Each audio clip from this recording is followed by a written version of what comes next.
Hello Seekers, welcome to episode 1 of Hostile Solo. I'm very excited to be bringing this to the channel. Very excited to be playing my first sci-fi tabletop RPG.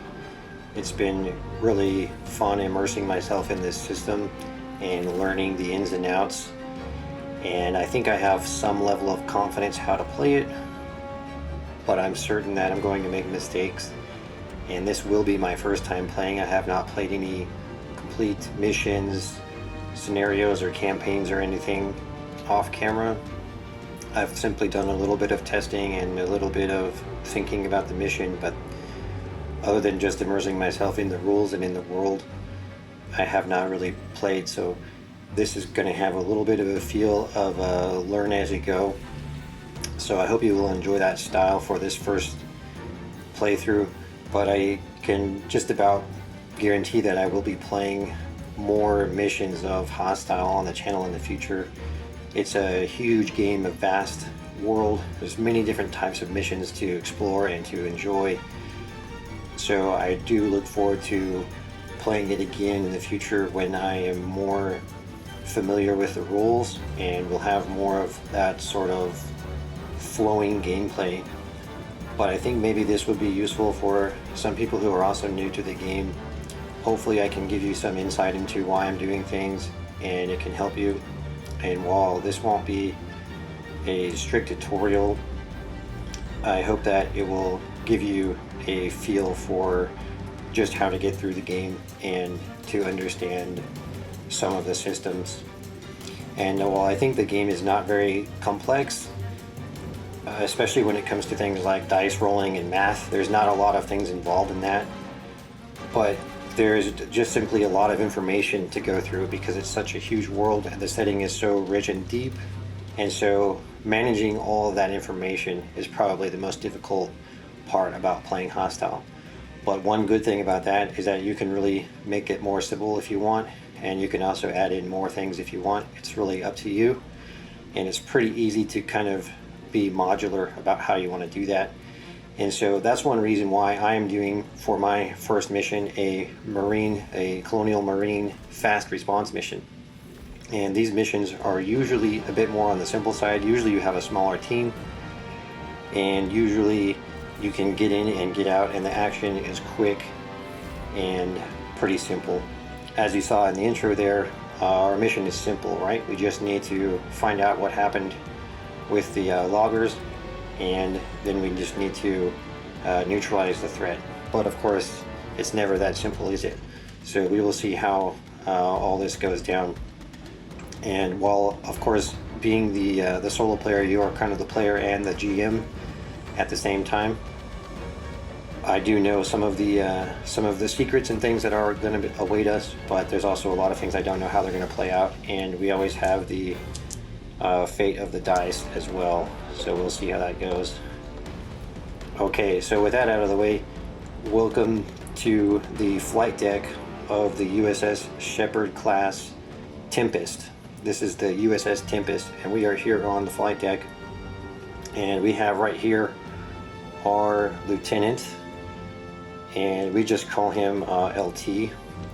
He does have a full set of stats and things like that, and if we do need to bring up his stats, he will have those available, but he is basically an NPC. He's not part of our squad that we're going to be playing. And then over here we have a synthetic, and he is a pilot for us, and he will pilot our dropship as we make our way down to the surface. And right now we are orbiting around Medusa, which is a moon, and it's a moon that is a forest moon. And as you saw in the intro, the atmosphere is toxic actually, and so Medusa has there are spores in the atmosphere that are hostile to human life, and they cause allergies, and they can also cause psychosis and catatonia when Earth-based life forms are exposed to them. So because of that, we are all going to be wearing the M5 integrated combat suit, which adds a level of protection and also adds a level of armor for combat, which is good. But it also adds a lot of weight, and due to the weight that it adds, all of our squad members would actually be at a weight penalty, because they would be at a medium weight level, which would give them a -1 dice modifier to physical actions. But I'm actually not going to be giving them that modifier, that -1, for the fact that we have a reduced gravity on Medusa. And so Medusa has, I believe it's a 0.29 gravity, so that's 0.29 of Earth gravity being 1. So with that reduced gravity, the loggers on the planet are actually able to do their heavy labor easier, and so it's going to help us too, because we're going to have these heavy combat suits, but we're going to be able to do our movement easier, and so we're not going to take a penalty for that due to the gravity. Alright, so let me introduce our squad here, and here we have our squad leader, and his nickname is Sarge, and his name is Val Daly, and he's got his stats here that you can see, and then he has a level 2 in leader, which is hopefully going to be very useful for us. And then most of the Marines in the squad here, they have gun combat, vehicle, covert insertion, recon tactics, and vac suit. And these guys are specifically a recon squad, and the recon squads are usually assigned to more of lighter duty, and more of simply information gathering and investigation, and that's kind of what we're doing. But this is also kind of a bug hunt mission. The command is aware that there is some sort of hostile creature lurking here, and so in the eyes of our squad members, they are believing that this is so in the eyes of our team members, they are looking at this as another bug hunt mission, and generally speaking, some of them are probably not too happy about that, because they don't really consider bug hunt missions to be very high profile. They don't consider them to be kind of the cream of the crop of the missions that you're given. So sometimes the Marines that are assigned to bug hunt missions feel like they've been slighted a little bit, and maybe the overall mood with our crew here is a little bit humdrum, maybe even disdain that they are in this mission right now. Alright, so continuing back on with Sarge here, so you can see that he also has his psyche Val, and he is sensible and risk averse. He's very much just a military man, and he just likes to do his job, get it done, not ask too many questions, and just kind of keeps this sort of easygoing attitude, and it's what drives him. Now you can see here with his gear, he's got his M5 integrated combat suit, and all of the Marines have a hydro pack. They have rations for 1 day. They have a combat knife. Now he also has a compass and an inertial locator, and then he's got an extra magazine for his weapon. And most of these guys are carrying the M8 enhanced battle rifle, and that does have 2 different burst modes, a 4-round and a 10-round burst. We have a range of assault, which is basically like medium range, and the damage die is 3d6 plus 2, and a 7 of recoil, 30 rounds in each magazine. Now I have each Marine only has 2 magazines, and that may not be enough. We'll see how that goes. And then the frag grenades, he's got 4 frag grenades, and then those have their own range and damage as well. And as you are closer, they do more damage, and as you're farther away, they do less damage. So that's our introduction to Sarge right there. And now we're going to look at Moose. And Moose is our assault Marine. He is a heavy weapons specialist, and you can see here he's got a heavy weapons skill of 2. He also has gun combat, demolitions, recon, covert insertion, brawling, vac suit, and vehicle. And his psyche Val is that he is stubborn and strong-willed. And he's also got the combat suit like everybody else, and the packs and the rations. He's got an extra magazine for his battle rifle. And now on the heavy weapons, he has the G6 grenade launcher, and that has some interesting attributes there, and that's a weapon that we'll actually have to probably look up whenever we use it, because it has a little bit more complex combat damage rules.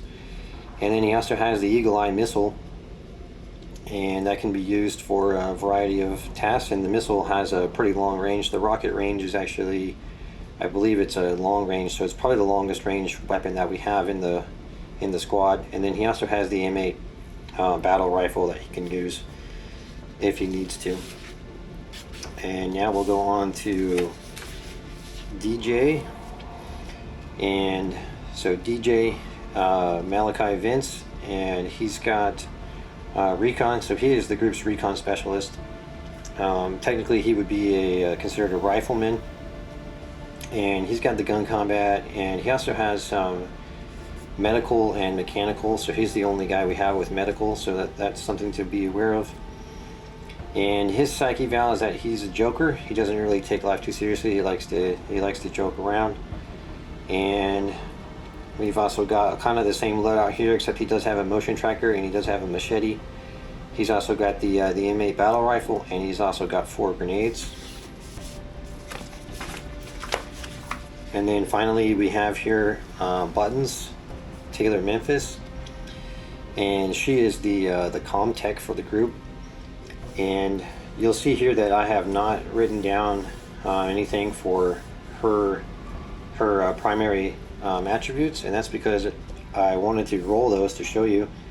And the primary attributes so we are now going to roll her attributes together, and I'm looking at here in the Marine Corps handbook, and the way that attributes are rolled for Marines is that you roll a 1d6 for strength and dex and endurance, and then you also add 6, and that's to represent the rigors of their training and how tough they are. So we're going to roll 1d6 and then add 6. So the first roll is going to be an 8. So Buttons is going to have 8 for her strength,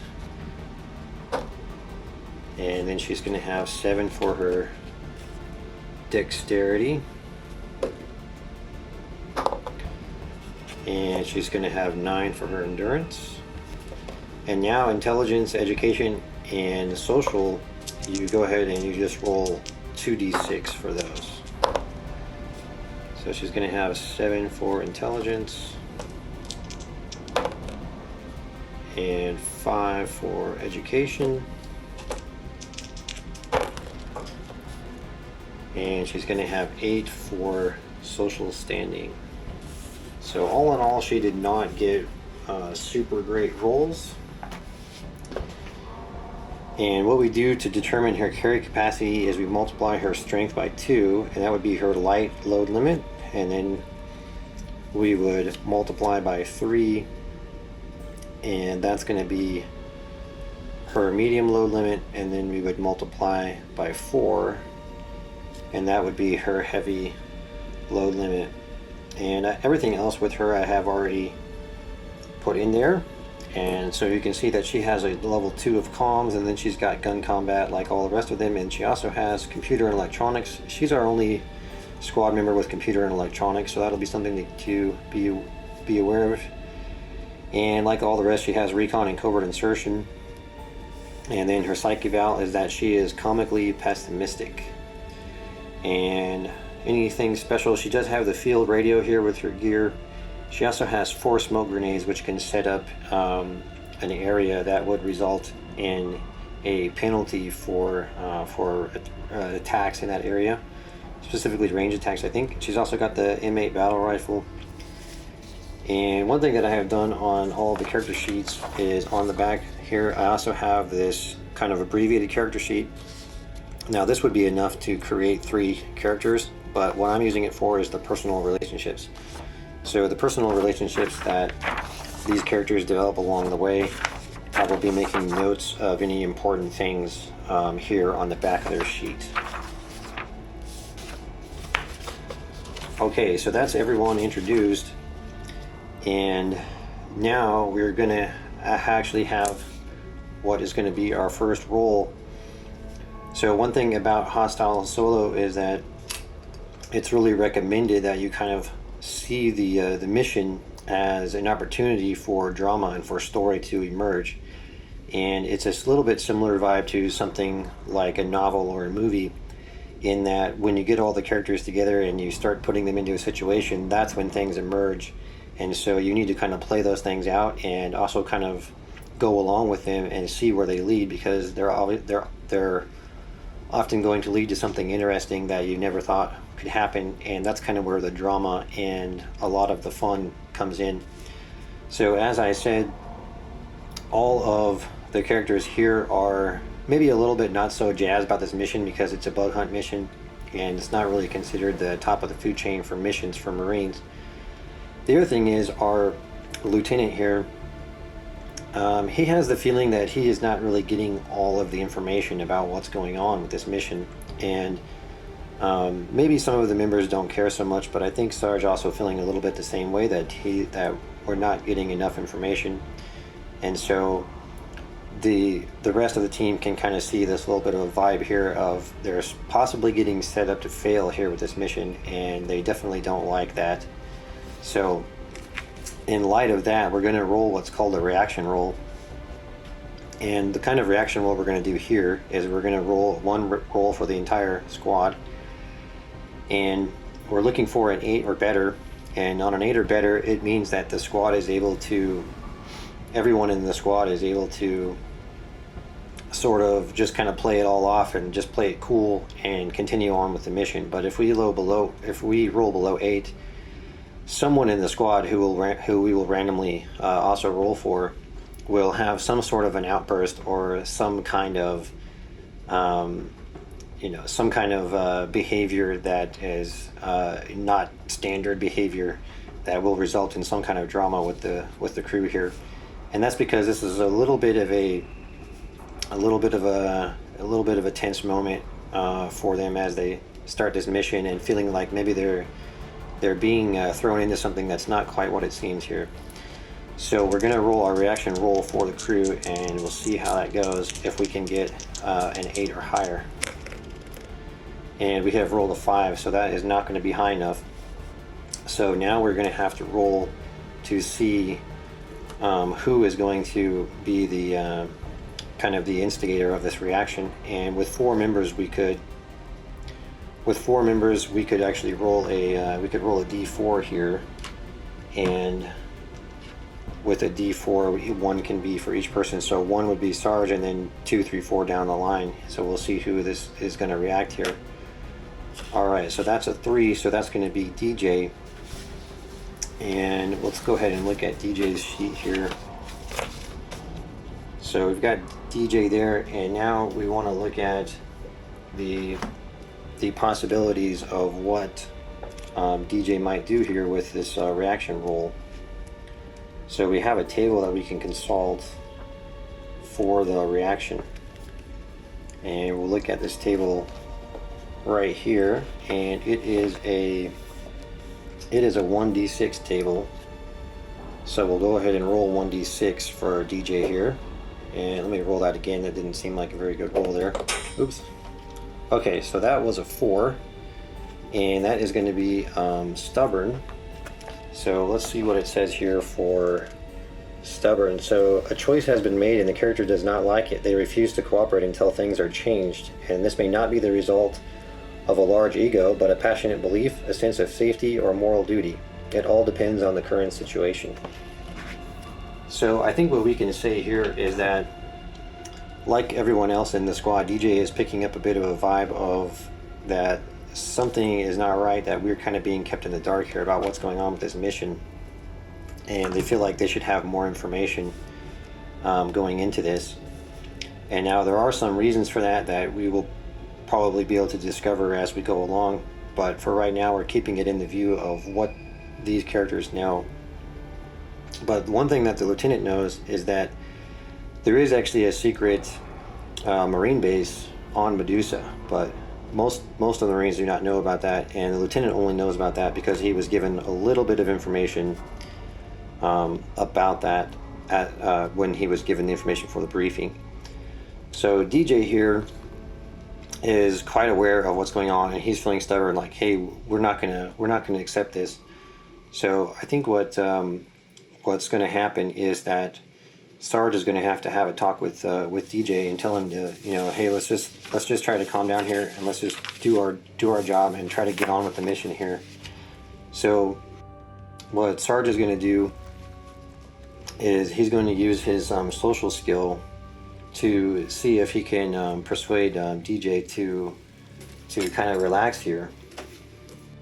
So we can look at the rules for a confrontation. So in a confrontation where one character is trying to convince the other, we're going to have to make an 8+ roll. And if the convincer has a higher social skill, they would get a +1. So let's look at our social skill here. So Sarge has a social skill of 8 and DJ has one of 7. So Sarge is going to get a +1 to his roll here. And see if we get any other bonuses. It looks like not. We can add a leader bonus if we're trying to convince 2 or more characters. Now in this case we're just trying to convince one character, so we're not going to add a leader bonus. So we're going to try to roll for an 8 here, and we're also going to get a +1 bonus on this roll. Alright, so that is a 5, and that is not going to be... So that roll of a 5 is not going to be enough for Sarge to calm DJ down here, so I think the next thing we can do is that our lieutenant, Aaron Eastwood, Lieutenant Eastwood is going to step up, and he's going to have a talk with DJ. And Lieutenant Eastwood has a social skill of 9. So, okay, I'm going to get this dice tower over here to kind of help me with rolling. And all right, so after Sarge's kind of polite attempt to talk with DJ here, now Lieutenant Eastwood, who has a social skill of 9, he's going to come over and he's going to be a little bit more firm, and he says, "Marine, carry out your orders or you're going to be held in the brig."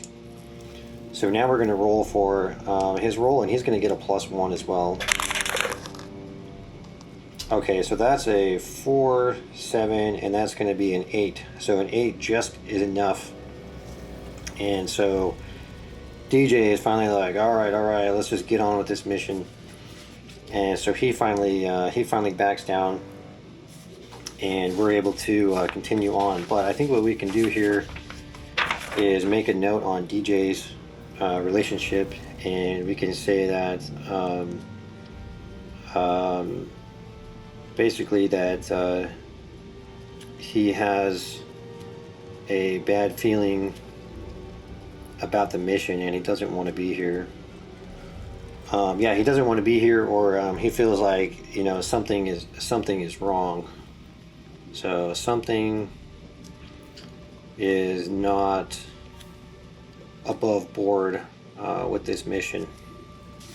Okay.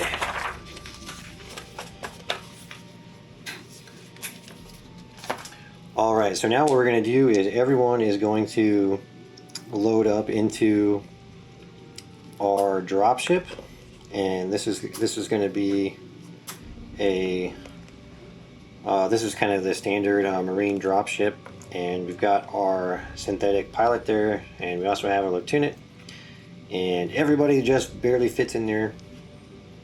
And now we're going to roll 1d6 to determine how many hours it's going to take to drop down onto the moon. And oh yeah, I'm going to roll on my tower here, so let's do that. Alright, so 5, we got the same roll. Alright, so it's going to take 5 hours for the crew to get down, and that's also going to be a good opportunity for us to have another kind of story bit with our characters.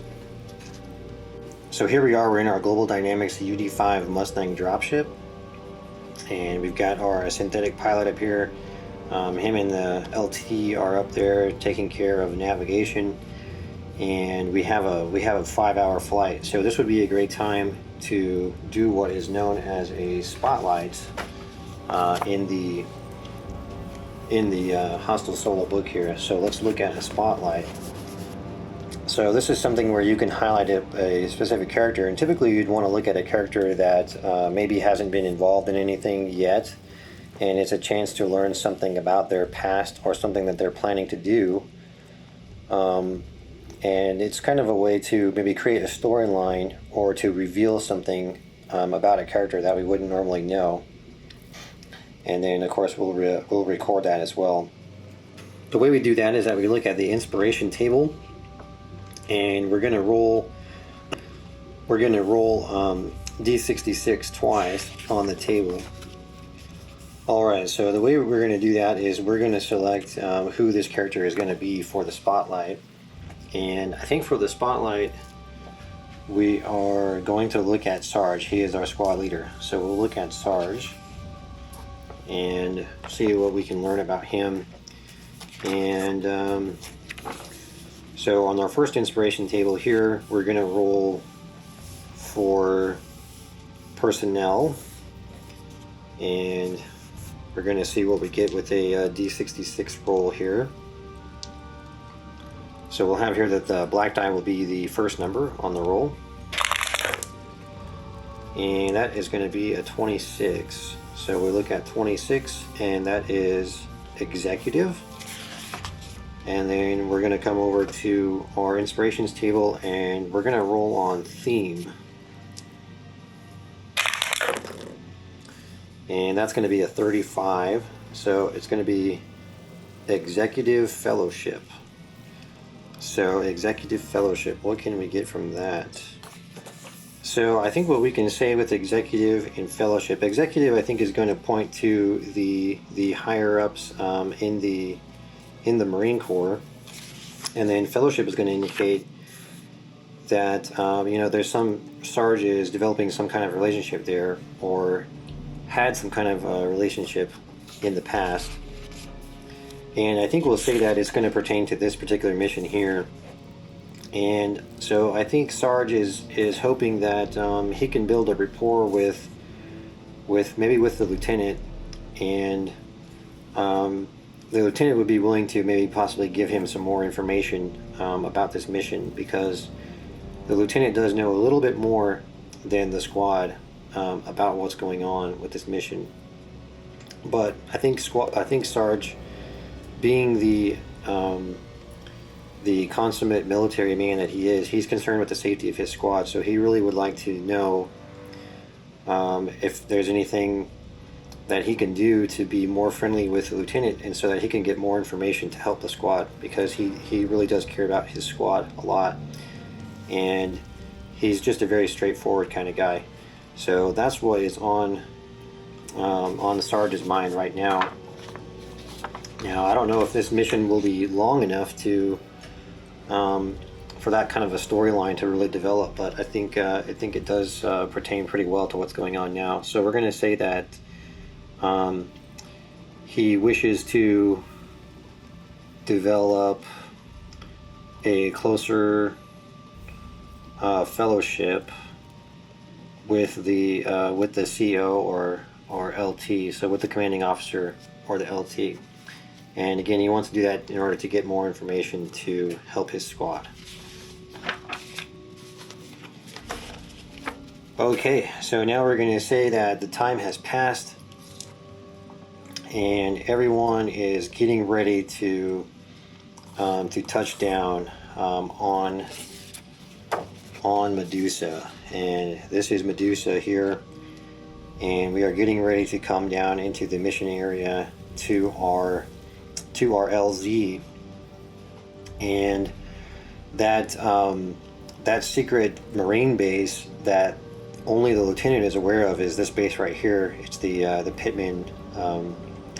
This is a weapons testing and development facility for the Tau Ceti wars, which Tau Ceti is a planet that is engaged in a large-scale war, and it's not very far away from Medusa, and both planets have some similarities in their environments, so it has been earmarked as a perfect training and development place for some secret Marine weapons in order to aid the Tau Ceti wars. And that's kind of the extent of the information that the lieutenant is aware of. And what we do see is that these lumber camps are spread all around, and these lumber camps are manned by workers of the Perseus colony, and these are spread all around in order to find the best place to harvest this prism lumber, which is a very, very high-end lumber that is highly sought after by well-to-do customers. They're paying top dollar for this prism lumber, and they generally have to spread out all around to find it, because finding some caches of this lumber is not always easy. So we're going to be setting down here in our mission area, which, as you can see, is actually not very far away from Pittman, from the Marine base. And our LZ is going to be just outside of the range of the logging installation, and everyone is going to be parachuted in, and they're not particularly worried about that because they all have training in that, but they're being parachuted in because they want to maintain a level of stealth and secrecy with this mission, and it's part of why a recon team has been sent in.